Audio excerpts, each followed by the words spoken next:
Bueno, muy buenos días tengan todos. Bienvenidos a su programa Mundo Quidditch. Hoy, como cada semana, tenemos un programa especial. Hoy vamos a hablar del impacto de la pandemia de la salud en la salud mental de los pacientes y especialistas de la salud. Es un tema muy importante, muy actual, porque es algo que vemos cada día y que nos está afectando a todos de una u otra manera, ¿no? Para ello contamos con una invitada especial, que es la doctora Ximena Hernández Gómez. Bienvenida, Ximena. Gracias. Con la que vamos a conversar este tema durante el transcurso del día de hoy. Ximena es médico cirujano con maestría en Ciencias Médicas y Gestión de la Salud en la ANAGUA.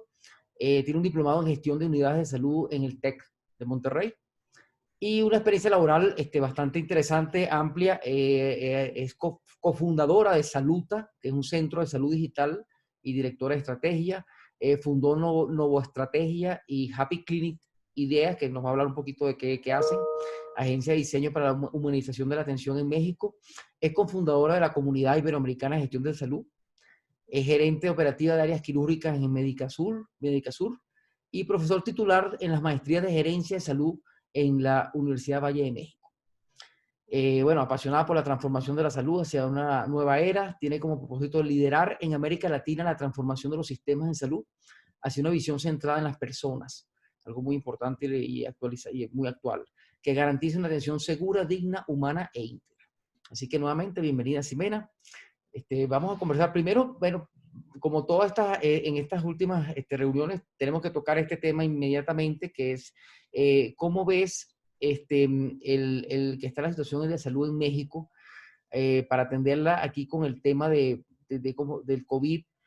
¿Tenemos suficientes condiciones para atender a los pacientes en México? ¿Cuál es tu apreciación al respecto? Claro que sí. Pues muchísimas gracias, Luis, primero por la invitación, a Mundo Cuides por el espacio. Y hace una pregunta sumamente interesante. Yo creo que México, así como Latinoamérica, está sufriendo el desbordo que ya venía plasmándose a lo largo del tiempo, ¿no? Los sistemas de salud ya estaban colapsados antes de que la pandemia llegara. El volumen de atención de pacientes o de personas ya con enfermedades en un gasto muy alto para los sistemas de salud ya se venía dando. Y la pandemia o esta situación actual que hemos tenido en el 2020, pues ha venido a detonar aún más o a poner mucho más en evidencia la crisis que ya teníamos, ¿no? ¿Y qué sucedió? ¿Cuáles fueron las acciones? Pues a nivel mundial y en un sentido orgánico y prioritario, que fue atender realmente y darle la capacidad instalada a toda persona que necesitara la atención hospitalaria por el tema del coronavirus. Pero también eso trajo otros problemas graves para los sistemas de salud, que fue la desatención de todas las otras enfermedades, ¿no? Por un tiempo que fueron estos primeros meses y realmente en donde estuvo el paro mundial de la atención, ¿no? Bueno, en realidad el lockdown que le llamamos fue mundial y fue un paro completo donde pues no importara lo que tuvieras y lo que necesitaras, nadie pudo salir de su casa, estuvimos todos en contención, etcétera, ¿no? Y después poco a poco pues obligadamente tuvimos que ir reabriendo y ahora los países latinoamericanos, pues poco, por todo el problema económico que tenemos, pocas posibilidades tenemos de volver a entrar en una situación como esa. Pero el retraso en la atención y sobre todo también la inseguridad de la atención que tenemos a estos pacientes ha sido muy grave porque las enfermedades no se detuvieron, las necesidades en salud no pararon en ningún momento, ¿no? Y eso creo que agravó aún más la situación para muchas personas, pero no, normal, o sea, también es normal la reacción que han tenido los gobiernos, pues de proporcionarle toda la capacidad instalada que tenemos a la atención de las personas que en este momento están necesitando la salud.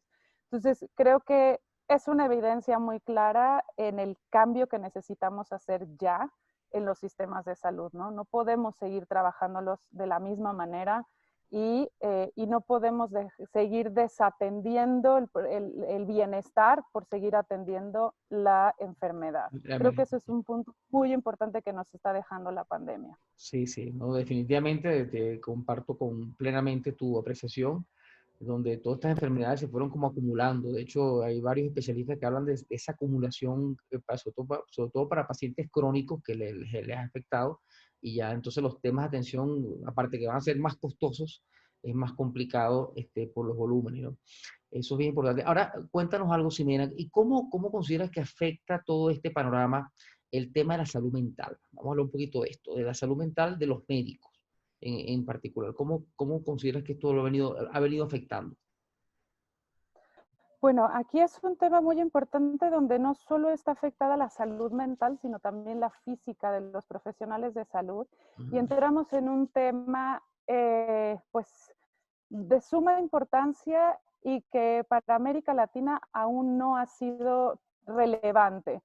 Y es el tema de la humanización de la atención que involucra, como tú lo decías ahora, que los médicos o los profesionales de salud en general, porque incluimos también al personal de enfermería, técnicos, Ujú. el personal de salud en general, en donde pues, se ven como robots y no como personas.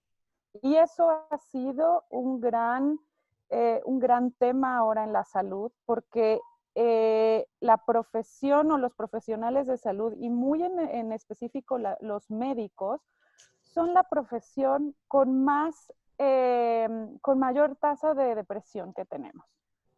También con unos índices de suicidio muy altos. En México se hablaba de que 1 de cada 10 estudiantes de medicina ha intentado el suicidio. Entonces, habla también de que es una profesión que necesita tener un cambio urgente desde la formación educativa, donde se tecnificó de cierta manera que olvidamos eh, implementar modelos educativos donde también tengan competencias humanas, donde se le enseñe al profesional de la salud a tener habilidades blandas como la resiliencia, como la escucha plena, como muchas otras habilidades blancas, la empatía que hoy tanto está en boga, ¿no? Que la salud tiene que ser empática y demás. Claro, pero al final en la educación de la salud, del profesional de la salud y en específico de la medicina, esos temas no los vemos durante la formación. Si eso lo sumamos a la parte de residencias médicas, el trato, el burnout, y en realidad a lo que me refería con el trato es el maltrato que se vive en las residencias médicas es sumamente alarmante, donde hay una presión, donde hay una jerarquización muy alta, donde el R1 es el maltratado y entonces cuando uno pasa al R2, R3 o R4, entonces va repitiendo patrones de maltrato, pues porque así fue. Y en muchos profesionales de salud y en la medicina está visto como que pues hay que sufrir para llegar a ser, ¿no? Y entonces este antecedente es sumamente importante a la hora que tenemos con los profesionales de salud que están afuera. Eso se refleja también dentro de las organizaciones, en donde las organizaciones no cuentan todavía con programas de bienestar para los profesionales de la salud, en donde les demos esos espacios. Hoy en día, estos médicos que tenemos al frente son familias, son hijos, son padres, son hermanos, juegan muchos roles al nivel humano en donde no lo estamos evidenciando en ese sentido, ¿no? Y no tienen espacios de contención donde puedan trabajar esa resiliencia, recuperarse, porque muchos tienen la vocación nata de seguir atendiendo, pero pues recién les ha fallecido algún familiar o algún compañero de trabajo o ellos están teniendo el tema de la muerte sumamente cercano y en donde no está habiendo el espacio adecuado para que tengan esto y además pues tampoco tienen el espacio para manejar la parte emocional.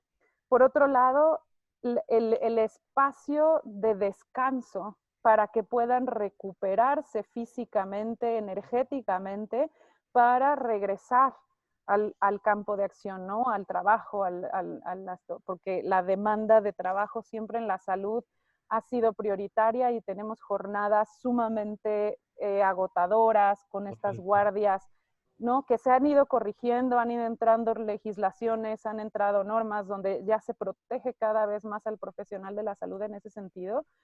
Pero si no voltemos a ver al profesional de la salud como el ser humano que es y que es una persona cuidando a otra persona, pues, y no como un trabajador de algo más, creo que ahí está el secreto en el profesional de la salud. Entonces, si estos factores que ya se venían dando per se, ahora con el tema de la pandemia se ha visto más, hay otro tema súper importante que también ha causado todo este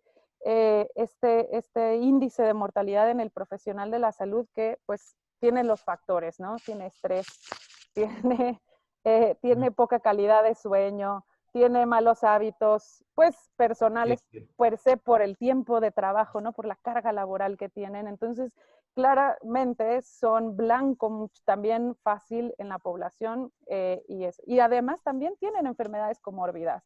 También tienen diabetes, también tienen hipertensión, también tienen cardiopatías, ¿no? Sufren También como tienen el resto de la población. Sí, es como el interesante. resto de la población. Sí. Has tocado este tema, bueno, una parte que si se quiere son problemas estructurales que ya venían conociéndose, que lo tocaste muy bien y que por supuesto se agravaron con esta pandemia y esta demanda mucho más fuerte de los servicios de los profesionales y quizá el riesgo, todo lo que conlleva su profesión en estos momentos, aunado que, como tú dices, son personas que también sufren de enfermedades propias que sufren de la parte emocional. Entonces, con todo este panorama, ¿qué hacer? ¿Qué deberían hacer los profesionales? ¿Qué pudieran hacer como para minimizar un poco todo este impacto que están teniendo en su salud y que los afecta, como tú dices, con estos índices altísimos de suicidio de problemas mentales o de estrés? ¿Cómo manejarlo? ¿Qué deben hacer los profesionales? Yo creo que más allá que deben de hacer los profesionales, creo que este es un deber de todos. La salud es responsabilidad de todos y hoy más que nunca también se deja ver cómo es un ecosistema que tiene que trabajar unificado. Y uno de los grandes problemas que en el estudio que sacó la OECD en 2016 hablaba que uno de los grandes problemas de los sistemas de salud latinoamericanos era la desfragmentación que tenemos, ¿no? Esta desarticulación en la que trabajamos como es un gran componente en todos estos aspectos. Entonces creo que más allá de que el profesional de salud tenga que hacer algo, que sí lo tiene que hacer a nivel individual, pero creo que esto es colectivo, ¿no? Las organizaciones de salud tienen que brindar estos espacios y crear programas que hoy en día tienen que cumplirlos y elevar sus estándares a través de, por ejemplo, la normatividad que salió, la 035, para el bienestar de todo trabajador.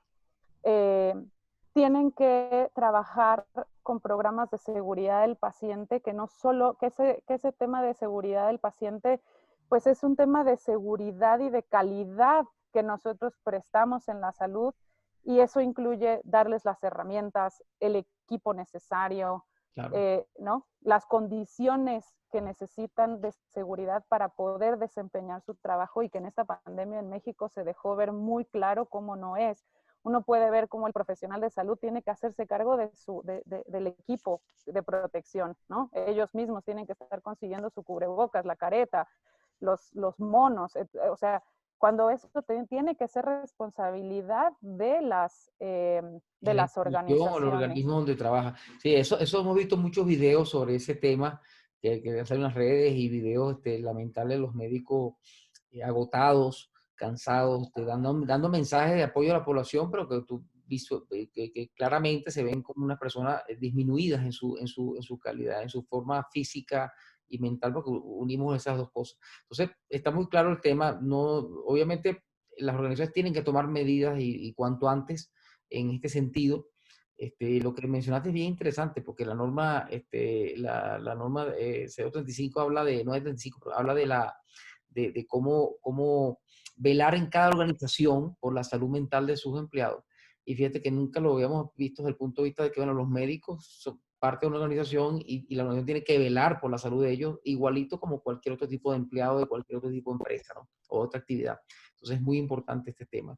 Ahora hablando eh, existen empresas como Quidis, como Saluta, que estamos propiciando el uso de estas herramientas que de alguna manera también apoyan el tema un poco de la seguridad a través de la telemedicina, de las teleconsultas, de estas herramientas tecnológicas que están saliendo hoy en día muy fuertes para que tanto los pacientes como los profesionales puedan tener una atención quizás mucho más rápida o más oportuna de la que pueden tener con los métodos tradicionales y con mayor seguridad. ¿Qué piensas tú de este uso aquí en México? ¿Crees que de verdad se está expandiendo, que de verdad la población va a incorporarse? ¿O consideras que hay un gap ahí entre los que pueden y los que tienen acceso a las tecnologías? O sea, ¿cómo ves este tema del desarrollo en México?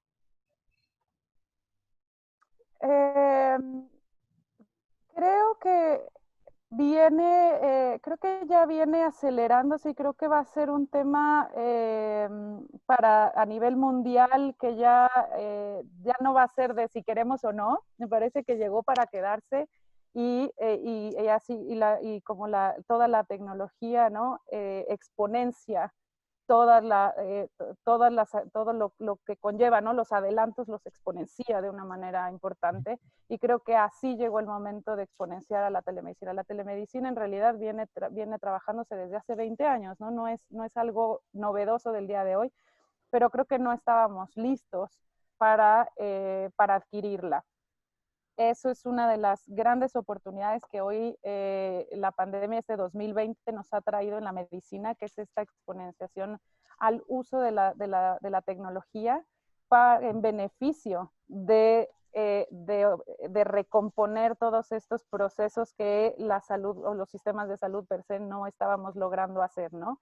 Y viene con grandes beneficios en un tema pues como tú lo mencionaste, de seguridad, ¿no? Hoy en día los consultorios médicos pues quedaron parados, hay miedo de parte del profesional de salud de contagio, hay miedo de las personas de contagio, ¿no? Donde sabemos que hoy los hospitales, si ya antes lo sabíamos, hoy es aún más claro, donde pues son el foco de contagio, es el lugar de mayor riesgo, ¿no? A donde uno no quiere ir. Y las infraestructuras hospitalarias están hechas donde mucho de la consulta, un gran porcentaje de los consultorios médicos están dentro de los hospitales, ¿no? Entonces, hay otros los tienen por fuera y pueden trabajar de manera más segura. Pero bueno, tiene ese componente de seguridad. Por otro lado, tiene un componente también que ya también venía ya en un tema realmente ya sin...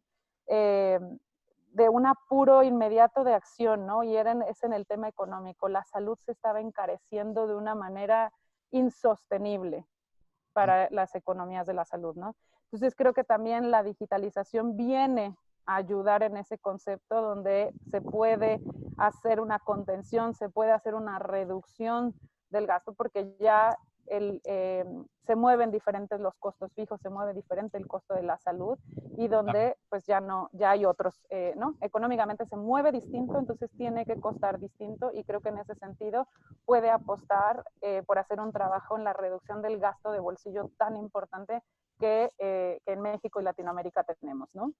Y en México sobre todo, donde ya es insostenible para las familias el gasto de bolsillo que estamos teniendo. Entonces, creo que se vuelven un gran espacio para redirigir todos estos flujos de atención, redirigir este gasto de atención que estábamos teniendo, redirigir los controles de seguridad que tenemos, donde tienen una oportunidad amplia, pero también viene con un gran compromiso de parte del sector salud, y aquí me refiero otra vez a esta responsabilidad que tenemos todos, las universidades, las organizaciones de salud, las entidades regulatorias de salud, y no de salud, sino regulatorias en todos los sentidos, a nivel político, a nivel social también viene un gran trabajo que hacer, donde nosotros tenemos que hacer una concientización de estos aspectos en el uso de la telemedicina, ¿no? Creo que hoy todavía es muy nuevo para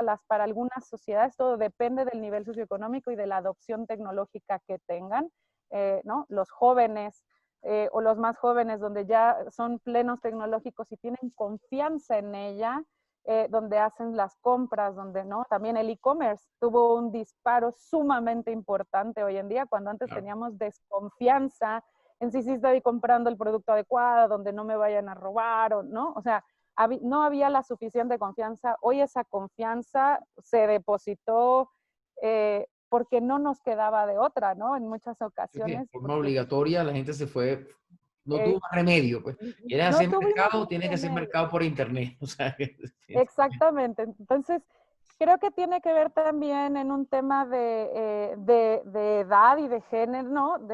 Pues también de acceso, de edad, pues de personalidad en temas de adopciones tecnológicas, eh, pero que hay un gran trabajo de concientización que tenemos que ir haciendo es en los beneficios que tiene la telemedicina, la salud digital, porque no solo es la telemedicina, sino es todo el uso de la tecnología para el beneficio de que ésta se pueda así, llevar a cabo. claro. Hay un gran trabajo y una gran responsabilidad de parte de nosotros como organizaciones de atención a la salud en construirlas seguras, de calidad, con garantías, con regulaciones, con normatividades, ¿no? Ir construyendo ese ecosistema ahora alrededor de esta salud y donde pues en México ya hemos dado grandes a pasos o pasos pequeños, pero que llevan un gran objetivo, como lo es la conformación de la Asociación México Health Tech. O sea, hay grandes motores en México y creo que en ese sentido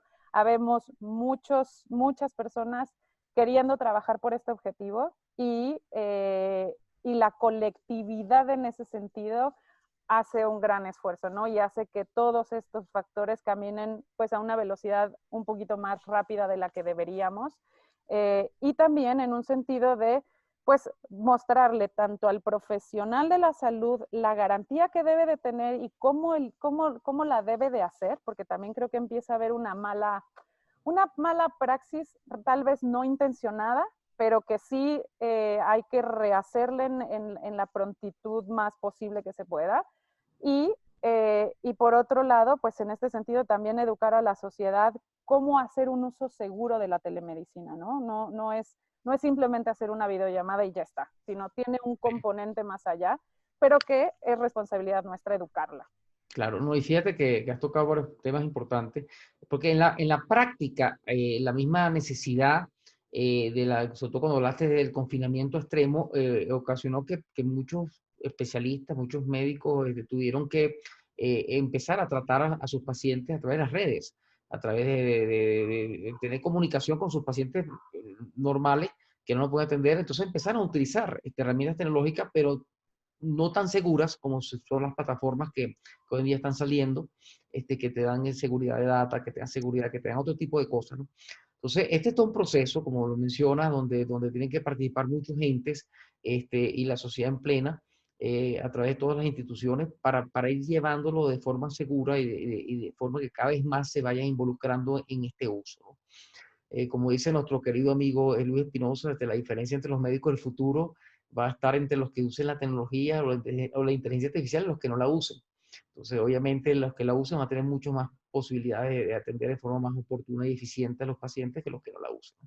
Ahora, esto nos lleva a un tema importante, que es, porque mencionaste, bueno, las empresas, los que estamos trabajando día a día y visualizando este mundo y estamos aportando desde el punto de vista de parte del sector privado, la creación de todas estas plataformas y estas infraestructuras de ayuda. Pero por otro lado, sabemos que para que esto sea masivo no hay más, no hay forma si no nos podemos integrar de alguna forma con el sector público. ¿Cómo ves ese tema? Que yo sé que es un tema que tiene data vieja entre el sector privado y el público, pero que bueno, que a raíz de la misma pandemia ha habido algunas asomos de interacción. ¿Cómo ves realmente esa posibilidad de poder integrarnos en el sector público con estas nuevas tecnologías y con las empresas del sector privado para dar una mejor atención a las necesidades que tienen evidentemente la población en México? Es un tema álgido porque la política de México y de Latinoamérica y ahora mundial está pues, pues ya está detonando obsolencia en algunas prácticas y cosas, ¿no? Y cómo no vamos a muchas veces acorde con el tema. Pero hablando y de lo que puedo hablar específicamente de México y tal vez en un tema ahí muy personal o muy desde lo que Jimena piensa como persona y también como profesional de la salud, ahí es que pues hemos tenido aciertos y desaciertos, ¿no? Y el sistema político que nosotros tenemos del sexenio nos ha permitido lograr cambios, pero también no nos ha permitido darle continuidad a mucho trabajo, ¿no? Entonces, hacemos grandes avances y llega un nuevo sexenio y tira esos avances y eso ha tenido grandes repercusiones también, creo que en el sistema de salud, en esta continuidad que se le pueden dar a los programas y a las acciones que hemos tenido. Ahora, en cuanto a la unificación o al trabajo coordinado que tendría que hacer la salud pública con la salud privada, es inaludible, ¿no? O sea, nosotros si copiamos modelos, o no necesariamente tal vez usar la palabra copiar, pero si volteamos a ver los modelos de salud exitosos en cuanto a resolución de todos estos aspectos que la salud tiene que tener, educación, economía, social, etcétera, donde está cubierto realmente ese, o lo tienen cubierto mucho mejor que nosotros, es porque tienen un trabajo colaborativo entre lo privado con lo público y la regulación es completamente coordinada, ¿no? En México es también esa desarticulación y esta, pues también como desvinculación de que el privado va para allá y el público va para el otro lado, no nos ha beneficiado en lo absoluto. Yo espero que también esta unificación del ecosistema que estamos logrando en lo privado, logremos mostrar todo el beneficio y lograr llegar a lo público para hacer ver el beneficio de este trabajo que tenemos que hacer, ¿no? Y de esta unificación y sobre todo de esta gran ayuda que tenemos, como lo fue también en este acierto que tuvo el Seguro Popular, todo este flujo de atención, atenderlo de una manera muy eficiente de manera privada, ¿no? Y que ahora se cortó de tajo, dejó de existir y todas esas personas que tenían un gran avance en tratamientos, ¿no? En tratamientos de la enfermedad, pues se detuvieron y otra vez tienen que hacer grandes filas y entonces otra vez está todo redirigido a un solo foco de atención cuando los volúmenes son con los que tenemos que trabajar, ¿no? El volumen es el que ya no sostenemos, no tenemos capacidad, que también ese es un gran tema, ¿no? Como la capacidad instalada y que creemos que entre más hospitales construyamos, mejor vamos a hacerlo y lo hemos demostrado que no, porque hay tantos elefantes blancos a nivel república con un gasto inmesurable en el presupuesto y que al final están operando pues al 70, al 50 o con otros porcentajes, pero que no realmente no trabajan en... Hay un tema que obviamente lo conocemos, que es que el mismo sector público tiene también una dispersión en el tema de la salud, que lo ha venido afectando durante muchos años. Pues, organismos que trabajan cada quien por jala, como dice, por su lado. Entonces, hace falta como que se organicen. Pero también dijiste algo importante, que es que esta experiencia de unificación de alguna manera de los servicios en el sector privado puede ser un ente motivador para que el sector público haga algo similar y podamos llegar a esa integración que definitivamente no vemos otro camino para el tema de la atención.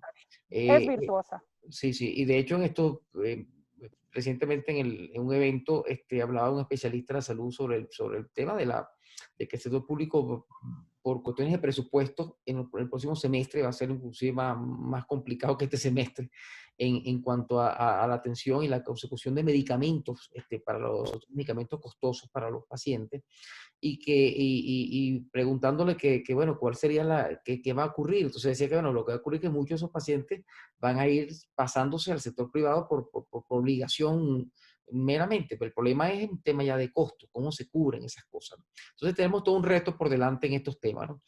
Mira, yo te quería preguntar un poco de la red de, colaborativa iberoamericana en el sentido de que, así como estamos en la asociación, estamos viendo que se están conformando distintas redes con otros países.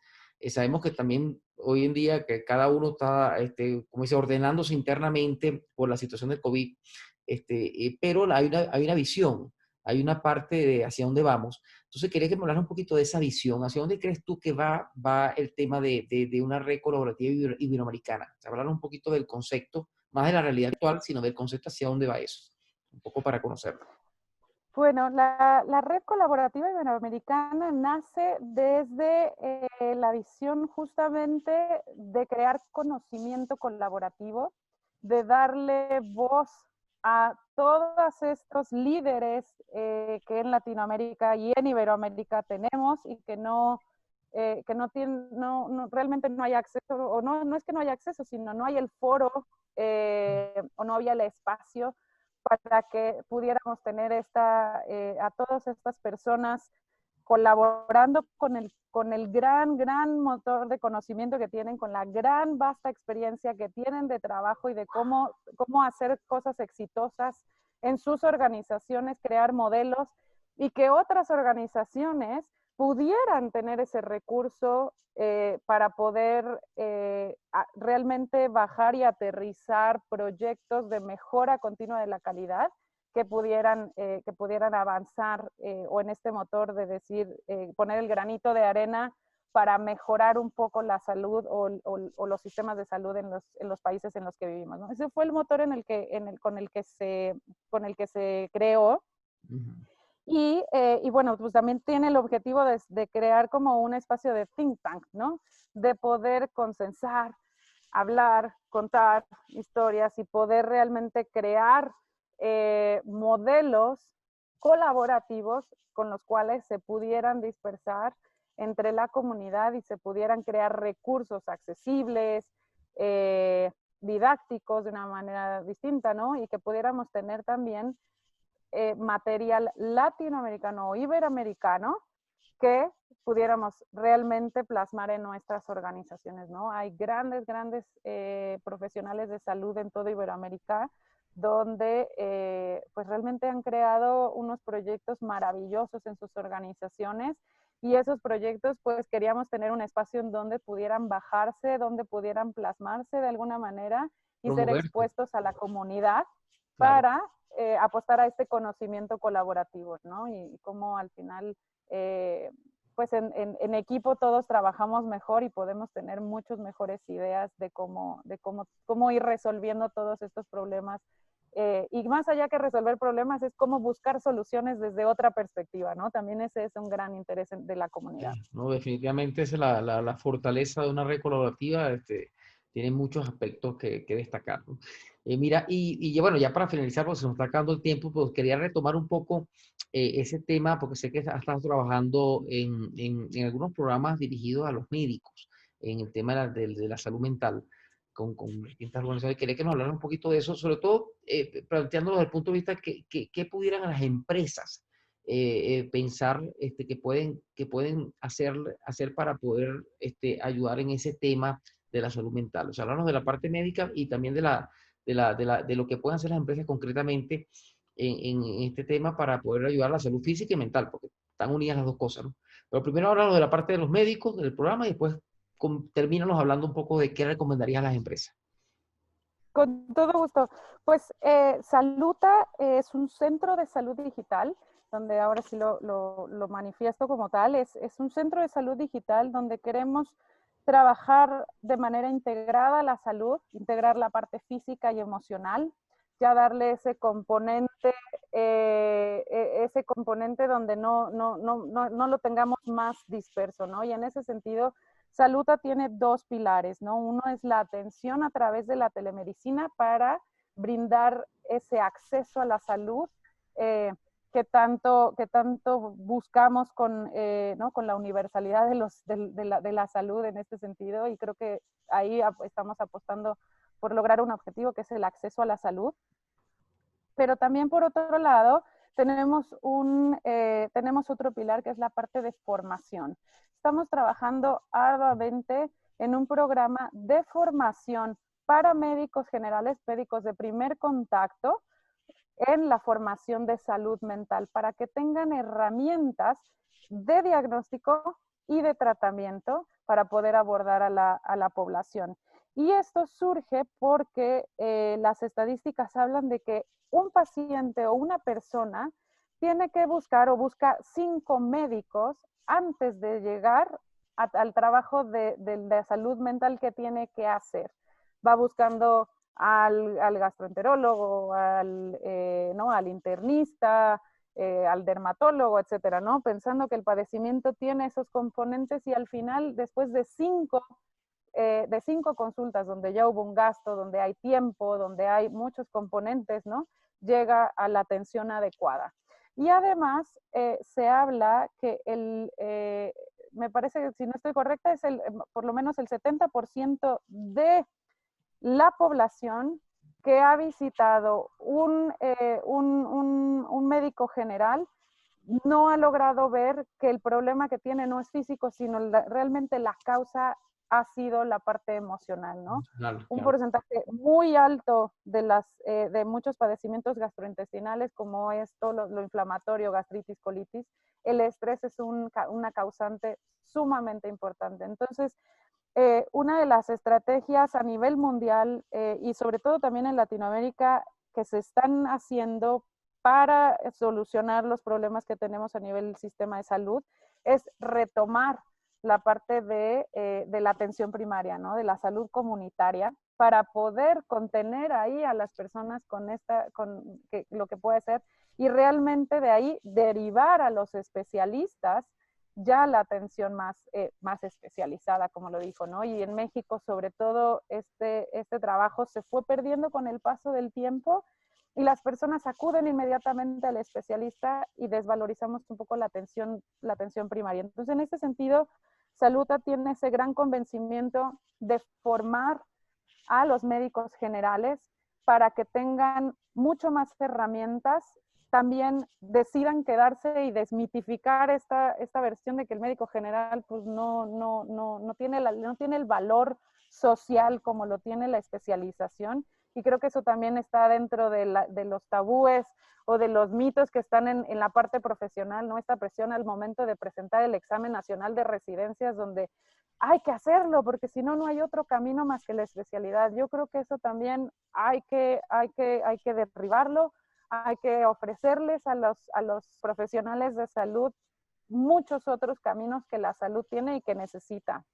Y en ese sentido viene el abordamiento de la salud mental desde la salud primaria, ¿no? Desde el primer contacto.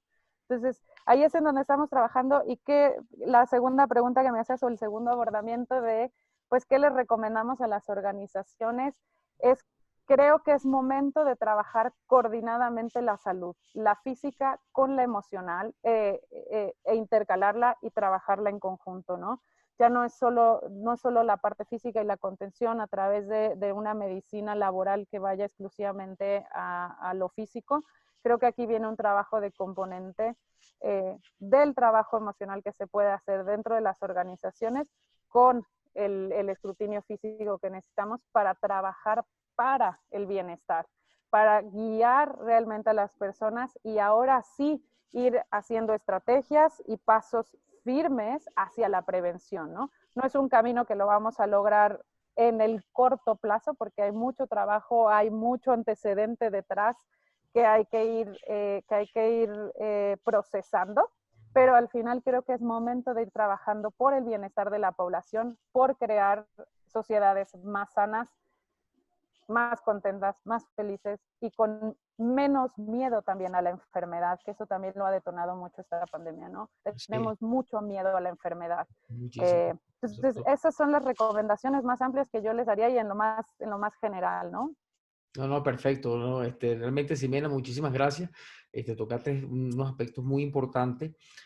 No es desvirtuar la importancia que tienen los especialistas, que por supuesto tiene una importancia es primordial en los casos que son, sino ver en qué momento realmente se debe actuar, ¿no? Y hablamos mucho de tener, lograr, o sea, la meta es tener una salud preventiva, después una salud de atención primaria que pudiera subsanar cosas antes que se compliquen y después obviamente el tema de los especialistas para las distintas áreas. O sea, hay integrar eso de una forma que sea como este, accesible a las personas de todos los niveles es el reto que estamos todos inmersos. Entonces, muchísimas gracias, Ximena. Totalmente de acuerdo. Muchísimas gracias, Luis. Y ya por último, lo que dices es que quiero cerrar en todos y cada uno de los niveles y de los actores tienen un gran papel que desempeñar, ¿no? Ninguno es menor que otro. Lo que pasa es que hay que reajustar el proceso y el camino por el cual los utilizamos, ¿no? Te agradezco muchísimo el tiempo que me invitaste en estas entrevistas y no me queda nada más que desearte un excelente día. No, perfecto. Muchas gracias. Y amigos, bueno, los invito para el próximo programa. Y ya, bueno, gracias, Ximena. Seguramente estaremos en algún otro programa hablando ya de cosas un poco más específicas de los temas que estamos desarrollando. Muchas gracias.